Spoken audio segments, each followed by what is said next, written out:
আমেরিকাতে এরকম একটা মহামারী আকার ধারণ করছিল ডায়াবেটিক 90 দশকের পরে। আমেরিকানরা মানে আতঙ্কিত হয়ে পড়ছিল, এইভাবে যদি ডায়াবেটিক আক্রান্ত সবাই হয় একসময় কি হবে। বাট তারা আজকে সেখান থেকে অনেকটা বেরিয়ে আসছে।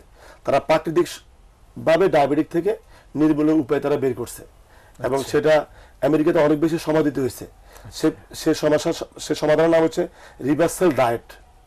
রিভার্সাল ডায়েট, যার জনক হচ্ছে ডক্টর ডিন অর্নিশ, এবং যিনি আমেরিকার ডায়াবেটিক বোর্ডের চেয়ারম্যানও ছিলেন, এবং যিনি ক্যালিফোর্নিয়া বিশ্ববিদ্যালয়ের মেডিসিন বিভাগের প্রফেসর ছিলেন, যিনি 1990 দশকের পর থেকে মানে ডায়াবেটিক নিয়ে কাজ করছেন, হৃদরোগ নিয়ে কাজ করছেন, এবং 1990 থেকে 2006 পর্যন্ত উনাদের রিভার্সাল ডায়েট ফর্মুলার মাধ্যমে ডায়াবেটিস রোগী উনি প্রায় 80% সাথে কমিয়ে নিয়ে আসছে। এখন আমেরিকাতে ডায়াবেটিস রোগী অনেক কম, তারা প্রাকৃতিকভাবে এখন সুস্থ। ঠিক ওই ফর্মুলাটা আজকে আমেরিকার পাশাপাশি সারা ওয়ার্ল্ডের বিভিন্ন দেশে আজকে অ্যাপ্লাইড হচ্ছে। আমিও গত 4 বছর ধরে বাংলাদেশে এই ডায়াবেটিক নিরাময়ের জন্য অ্যালোপ্যাথিক হোমিওপ্যাথিকের পাশাপাশি অ্যালোপ্যাথিক হোমিওপ্যাথিকের সাথে কম্বাইন করে কিছু সমাধান বের করার চেষ্টা করছি বা করে যাচ্ছি, এবং বাংলাদেশে প্রায় অসংখ্য ডায়াবেটিক রোগীর মধ্যে এটা অ্যাপ্লাই করে অনেকে তার সুফল পাইছে। সেগুলো হচ্ছে 23টা প্রাকৃতিক উপাদান ডক্টর ডিন অর্নিশের মতে, যেমন তিতা করলা, ডায়াবেটিস জামের বেশি, সয়া, তুলসী, পুদিনা, মরিঙ্গ, সাজনা পাতা যেটা আমরা বলে থাকি, সাজনা, গোলাপের পাপড়ি, তারপরে এই জাতীয় প্রায় 23টা প্রাকৃতিক উপাদান, প্রাকৃতিক বস্তুকে নির্দিষ্ট নিয়মে বিশেষ প্রক্রিয়ায় মিশ্রণ করে পাউডার কিংবা শরবত তৈরি করে যদি আমরা নিয়মমাফিক খেতে পারি, পর্যায়ক্রমে 4 মাস, 5 মাস, 6 মাসের মধ্যে, পাশাপাশি আমাদের যাদের ডায়াবেটিক বেশি, আমরা ইনসুলিন নিচ্ছি, আমরা ওষুধ, সেগুলো চলবে। অ্যালোপ্যাথিকের পাশাপাশি আমরা যদি প্রাকৃতিক চিকিৎসাও নিই, আমাদের ডায়াবেটিস থেকে চিরতরে মুক্ত হওয়া সম্ভব। একটি পর্যায়ে কি আর ইনসুলিন নিতে হবে না? না, আপনার ডায়াবেটিস যদি নিয়ন্ত্রণে চলে আসে, আপনার ইনসুলিন তো আসলে প্রথম পর্যায়ে নিতে হয় না। ডায়াবেটিকের টাইপ 1, টাইপ 2, টাইপ 1 ইনসুলিন নেয় না মানুষ, প্রাথমিক ট্রিটমেন্টটাই নেয়, অ্যালোপ্যাথিক ট্রিটমেন্টটাই নেয়। একটা পর্যন্ত ডায়াবেটিস আরো বেড়ে যায়, তার প্যানক্রিয়াস ইনসুলিন তৈরি করতে ব্যর্থ হয় বা ইনসুলিন তৈরির পরিমাণটা একেবারে কমে যায়, তখন তার স্বাভাবিক বডিকে ঠিক রাখার জন্য, অর্গানগুলোকে অ্যাক্টিভ রাখার জন্য তাকে কৃত্রিমভাবে ইনসুলিন নিতে হয়, তাই না? তার যদি প্যানক্রিয়াসটা মানে অ্যালোপ্যাথিক ট্রিটমেন্ট পাশাপাশি প্রাকৃতিক ট্রিটমেন্টের মাধ্যমে তার প্যানক্রিয়াসটা অ্যাক্টিভ হয়ে যায়, তার ইনসুলিন তৈরিতে সক্ষম হয়ে যায়, তাকে তো কখনো ইনসুলিন নিতে হবে না। চমৎকার তথ্য আপনি দিলেন। প্রিয় দর্শক, আমরা দেখলাম উদীয়মান এই বিজ্ঞানী যে তথ্য দিয়েছে, সে তথ্যে আসলে অ্যালোপ্যাথিক বা হোমিওপ্যাথিককে তিনি কোনো নিরুৎসাহিত করেননি, তবে যেটা বলেছেন যে আমরা প্রকৃতির কাছে চলে যাব, সেখানে আল্লাহ রাব্বুল আলামিন এই সৃষ্টি আমাদের জন্য করেছেন আর আমাদেরকে বানিয়েছেন শ্রেষ্ঠ। ওয়ালাকাদ কাররামনা বানি আদম। আমরা শ্রেষ্ঠত্বে তখনই পৌঁছব আল্লাহর সৃষ্ট বস্তুকে দিয়ে যখন আমরা আমাদের জীবনকে চালাবার চেষ্টা করব। সেখানে যাওয়া মানে হলো আল্লাহকেই চেনা। আল্লাহ রাব্বুল আলামিন সে তৌফিক দান করুন। আপনি চমৎকার তথ্য দিয়েছেন।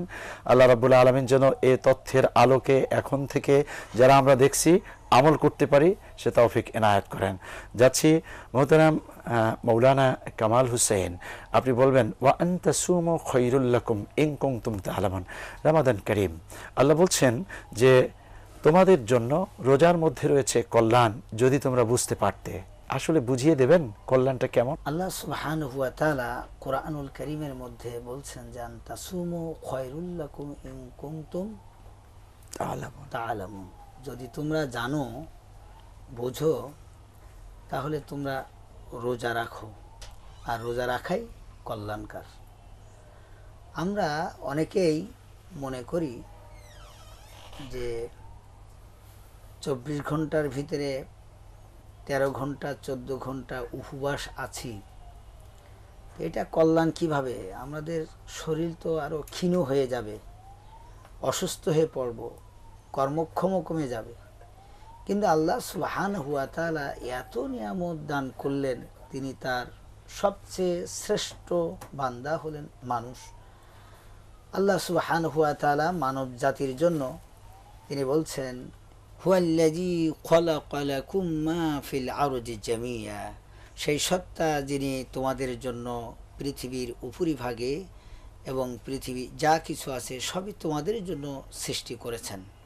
আল্লাহ তাবারক ওয়া তাআলা এই কথা দিয়ে বুঝিয়েছেন যে এত দামি মানুষ আর সেই মানুষকে কষ্ট দেওয়ার জন্য রোজা দেবেন, এটা হতে পারে না। আল্লাহ তাবারক ওয়া তাআলা বরং মানব জাতির কল্যাণ রেখেছে রোজা রাখার মধ্যে। রোজা রাখলে পরে মেডিকেল সায়েন্স বলেছেন যে অগ্নাশয়ে বারবার খাদ্য অভ্যাস হওয়ার কারণে এটা ইনসুলিন তৈরিতে আপনার ক্ষতিগ্রস্ত হয়। কিন্তু যদি 12 ঘন্টা 13 ঘন্টা উপবাস থাকে, সেক্ষেত্রে সেই ইনসুলিন তৈরির ক্ষেত্রে তাকে সহায়তা করে। তো এই জন্য বলা যায় যে রোজা রাখলে ডায়াবেটিসও নিয়ন্ত্রণে চলে আসে। হাইপার টেনশনও কিন্তু আমাদেরকে তাপমাত্রাকে আপনার ইয়ে করে নিয়ন্ত্রণে চলে আসে। যেমন ইনসুলিন মানে চর্বিটা আপনার অনেকেই আপনার হার্ট ডিজিজ যারা আছে অ্যাটোবা খায় বা অন্য অন্য মেডিসিন খেতে পারে, আমি নিজেও খাই, যে আপনার আপনার কোলেস্টেরল বৃদ্ধি পায়। তো যদি খাদ্য অভ্যাসের ভিতরে যদি এটা আমাদের আমরা কম করি, যেমন কোলেস্টেরল চর্বি জাতীয় খাদ্য, এবং এই 12-13 ঘন্টা উপবাস করলে পরে আপনার চর্বি যথেষ্ট কমে যায়। এবং মেডিকেল সায়েন্স আরেকটা বিষয় বলছে যে খাদ্য যদি না খায় তাহলে 21 দিন, ইভেন কি আপনার 1 মাস পর্যন্ত মানুষ কিছু বেঁচে থাকতে পারে। এই জন্য আমরা 12-13 বা 14 ঘন্টা উপবাস থেকে আমরা মরে যাব তা নয়, আল্লাহ সুবহানাহু ওয়া তাআলা এর ভিতরেই কল্যাণ রেখেছেন। তাহলে বলছে যে যদি তোমরা রোজা রাখো তাহলে তোমাদের জন্য কল্যাণকর। আল্লাহ তাবারক ওয়া তাআলা এর যেমন হার্ট ডিজিজও নিয়ন্ত্রণে চলে আসতে পারে, এবং এই অভ্যাসটাকে অন্য 11টি মাসে যদি যথাযথভাবে আমরা সেই নিয়ম অনুযায়ী যদি আমরা পালন করি, তাহলে অবশ্যই মানব জাতির জন্য একটি মাইল ফলক হবে এবং কল্যাণকর হবে। শুকরান, জাযাকুমুল্লাহ খায়ের। আবার সময় পেলে ইনশাআল্লাহুল আজিজ আপনার কাছে আসবো মোহতারাম। প্রিয় দর্শক, আমরা দেখছি লাইট অফ ইসলাম। ইসলাম শুধুমাত্র একটি ইবাদতের ঘরের মধ্যে আলো জ্বালিয়ে দিবে তা না, শুধুমাত্র যারা আবেদ এমন মানুষগুলিকেই আলোকিত করবে তা না। ইসলাম একজন ভিন্ন ধর্মের আল্লাহর যে বান্দা তার জীবনেও আলো এনে দিতে পারে। এজন্যই বলা হয়েছে ইন্নাদ-দীনা ইনদাল্লাহিল ইসলাম, আল্লাহর কাছে একমাত্র মনোনীত জীবন ব্যবস্থার নাম হলো ইসলাম। এটা জীবন ব্যবস্থা, শুধুমাত্র ধর্ম না। তাহলে জীবনের ব্যবস্থার মধ্যে স্বাস্থ্য অন্যতম একটি জায়গা। স্বাস্থ্যই যদি ঠিক না থাকলো তাহলে পরে আল্লাহর ইবাদতেও আমরা মনোনিবেশ করতে পারবো না। সেই স্বাস্থ্যের কারণেই আমরা স্বাস্থ্যবিজ্ঞানীদের কাছ থেকে তথ্য পাচ্ছিলাম। এবার আবার স্বাস্থ্যবিজ্ঞানীর কাছে চলে যাচ্ছি। যে জনাব রানা সাহেব, আপনি বলবেন এই যে 18টি বছর পর্যন্ত আপনি গবেষণা করলেন, ডায়াবেটিক্সের জন্য চমৎকার তথ্য দিলেন, প্রকৃতির মধ্যে আল্লাহর সৃষ্ট যে সমস্ত নেয়ামত আছে, এই নেয়ামতে হার্টের জন্য কি ধরনের নেয়ামত আছে এ বিষয়ে নিশ্চয়ই আপনি গবেষণা করেছেন, বা বিজ্ঞানীরা, স্বাস্থ্যবিজ্ঞানীরা গবেষণা করেছে। আপনার কাছ থেকে রমাদান মুবারকে এ সময় হার্ট ডিজিজে যারা আক্রান্ত তাদের ব্যাপারে একটা সবক নিতে চাচ্ছি। ধন্যবাদ আপনাকে, ধন্যবাদ দর্শকদেরকে যারা দেখছেন। মানবদেহের সবচেয়ে গুরুত্বপূর্ণ একটা অর্গান হচ্ছে হার্ট, যেটা অসুস্থ মানে টোটাল বডিটাই অসুস্থ। হার্টকে সুস্থ রাখার জন্য নিঃসন্দেহে আল্লাহ সুবহানাহু ওয়া তাআলা প্রাকৃতিকভাবে অনেকগুলো নিয়ম রাখছেন। মাশাআল্লাহ। বাট আমাদের কাছে দেখতে হবে কোনটা আমাদের বাংলাদেশের প্রেক্ষাপটে আমাদের জন্য সহজ বা সহজলভ্য আমাদের জন্য। যেমন সামুদ্রিক মাছ, আমরা রোজার দিনে অনেক মাছ মাংস বেশি খাই। আমরা যদি সামুদ্রিক মাছ, আমাদের মাছের মধ্যে সামুদ্রিক মাছটা বেশি খেতে পারি, সেটা আমাদের হার্টের জন্য অনেক বেশি কাজ করে। হার্ট দুর্বল করা থেকে হার্টকে স্ট্রং রাখার জন্য অনেক বেশি কাজ করে। আমাদেরকে গরুর মাংস, খাসির মাংস, চর্বি জাতীয় খাবারগুলা বর্জন করা, যত বেশি বর্জন করা যাবে তত আমাদের হার্ট কি থাকবে, ভালো থাকবে। কারণ আমাদের হার্টের রোগ হওয়ার জন্য এই জাতীয় চর্বি অনেক বেশি ভূমিকা রাখে। পাশাপাশি আমাদের সবুজ শাকসবজি, দেশীয় ফলমূল, আমরা দেখা যায় প্রচুর পরিমাণে ফল খাই, তবে বিদেশি ফল খাই, আপেল, কমলা, আঙ্গুর, নাশপাতি, যেগুলোতে প্রচুর পরিমাণে কেমিক্যাল আছে। বাট আমরা যদি ওই ফলগুলোকে কমিয়ে আমাদের দেশীয় ফল খেতে পারি, আমলকি, দেশীয় কলা, তারপর জামুরা, আচ্ছা আমরা, আচ্ছা দেশীয় যে ফল, পেয়ারা, দেশীয় যে ফলমূলগুলো আছে, এটা আমার হার্টের জন্য ভূমিকা রাখবে। সবচাইতে যে জিনিসটা বেশি ভূমিকা রাখবে সেটা হচ্ছে আমাকে পরিমাণ মতো পানি খেতে হবে, অনেক বেশি পানি খেতে হবে আমাকে। আমরা এই জায়গাতে আমরা অনেক পিছিয়ে আছি, আমরা পানি খেতে হবে আমাদেরকে অনেক বেশি। আমরা পানি খাই খাবারের সময়, অন্তত নিয়ম হচ্ছে যে একটা মানুষ প্রতিদিন প্রচুর পরিমাণে পানি খেতে হবে, মানে পানি খাওয়ার অভ্যাসটা আমাদেরকে বাড়াতে হবে। আমরা যাতে প্রতি 1-2 ঘন্টা পর পরই 1 গ্লাস পানি খাওয়ার চেষ্টা অভ্যাস করি। করি, হ্যাঁ।